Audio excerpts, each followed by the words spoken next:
So the question here is that you don't really have to give an account of your work. If you just say, Modi, people believe work has been done, but that's really not what the opposition says. The opposition says, आप डरे हुए हैं, इसलिए रोज नए नए leaders को आप दूसरी पार्टियों से तोड़कर ला रहे हैं और नए नए अलायंस पार्टनर बना रहे हैं जो आज तक आपने जिनकी तरफ ध्यान नहीं दिया। मुझे लगता है कि प्रधानमंत्री नरेंद्र मोदी जी के नेतृत्व में इस सरकार ने 10 साल काम किया, तो हम सब का काम उनके साथ जुड़ा हुआ है, उनके नेतृत्व में, उनके मार्गदर्शन में हुआ।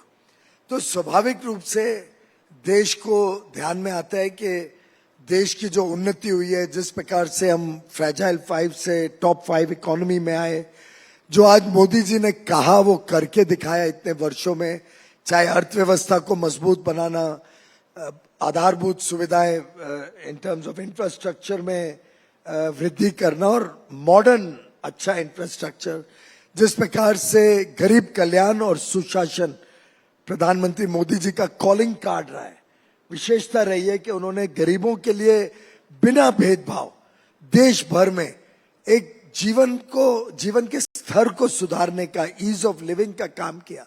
स्वाभाविक है कि उनकी लोकप्रियता चरम सीमा पर है।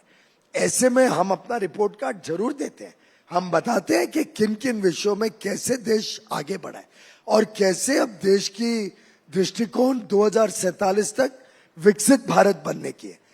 साथ ही साथ दूसरा पहलू को भी भूल नहीं सकते कि लोगों का जो विश्वास है मोदी जी के ऊपर, लोगों की जो प्रतिबद्धता है कि मोदी जी है तो अवश्य देश आगे जाएगा, मोदी की गारंटी पे जो उनको विश्वास है कि वो गारंटी पूरी होने की गारंटी है, ये स्वाभाविक रूप से आज प्रभाव कर रहे हैं देश भर में। ज्यादा 411 या कुछ सीटें दिखाई थी और अब तो चुनाव शुरू भी नहीं हुआ है, तो आप कल्पना करिए आगे जाके कहां रुकेगी गाड़ी। लेकिन फिर विपक्ष आप पे क्यों कहता है कि आप डरे हुए हैं? क्योंकि आप दूसरी पार्टियां तोड़ रहे हैं। पहले विपक्ष तय कर ले कि विपक्ष कौन है, विपक्ष का नेता कौन है, विपक्ष को कौन रिप्रेजेंट कर रहे हैं। अभी तो हमें यही नहीं समझ में आ रहा है कि जनता के सामने मोदी बनाम प्रश्न चिन्ह नहीं बना हुआ है। हम जानना चाहते हैं कि राहुल गांधी जी को अनाउंस तो करिए कैंडिडेट, हम तो वेट कर रहे हैं कि अपना लीडर तो चिन्हित करें वो लोग। They have to announce the leader. Nation wants to know कि who will be the person who is an alternate to mister Modi, who can do half और क्वार्टर और 10% of the work Mr. Modi has done, who can inspire confidence in 140 crore Indians.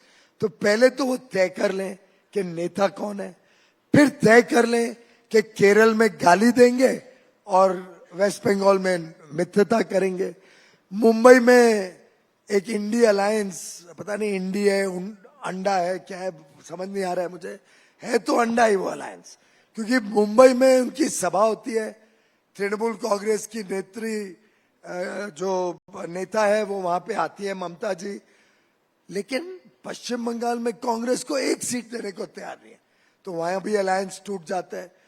Punjab में बोलते हैं कि हमारा alliance नहीं है, एक दूसरे को रोज गाली दे रहे हैं, और दिल्ली में 1 या 2 सीट कुछ अलायंस की है। तो ये बड़ा विचित्र सी स्थिति है जिसमें समझ नहीं आ रहा है कि पार्टनरशिप है या नहीं है। आप ऐसा तो नहीं कह सकते ना कि सरदार पटेल मार्ग में हम मित्र हैं, जब तक न्याय मार्ग में आएंगे तो दुश्मनी करेंगे, जब तक शांति मार्ग पे पहुंचेंगे तो झगड़ा करेंगे, और फिर 3 मूर्ति मार्ग पे पहुंचते पहुंचते थक जाएंगे। मुझे लगता है कि एक कुछ निर्णय करें, वास्तव में वो हमारे को टकराव देना चाहते हैं कि नहीं। हमें तो थोड़ी चिंता हो रही है कि अगर कोई रहेगा ही नहीं हमारे सामने तो हम लड़ेंगे किसके सामने, who will be our opponents. और रही बात लोग छोड़ के उनकी पार्टी आ रहे हैं, अब अभी उनका आम आदमी पार्टी का एक एमपी चूज हुआ था जालंधर के बाई इलेक्शन में, कितने 6-8 महीने पहले, 6-8 महीने पहले उनका कैंडिडेट जो एमपी चुनाव जीतता है, अगर उसको भी फ्रस्ट्रेशन आ जाती है, 6 महीने में ही उनको समझ में आ जाता है कि भाई ये पार्टी भ्रष्टाचारी है, ये पार्टी में पता नहीं कितने घोटाले चल रहे हैं, कभी लिकर स्कैम, कभी हेल्थ का स्कैम, मोहल्ला क्लिनिक स्कैम, कभी स्कूलों का स्कैम। अब इतने सारे स्कैम देख के 6 महीने में अगर व्यक्ति फ्रस्ट्रेट होकर छोड़ देता है, और मैं समझता हूं ये तो उनको अपने आप में आत्मचिंतन करने की आवश्यकता है कि ये स्थिति क्यों निर्माण हुई।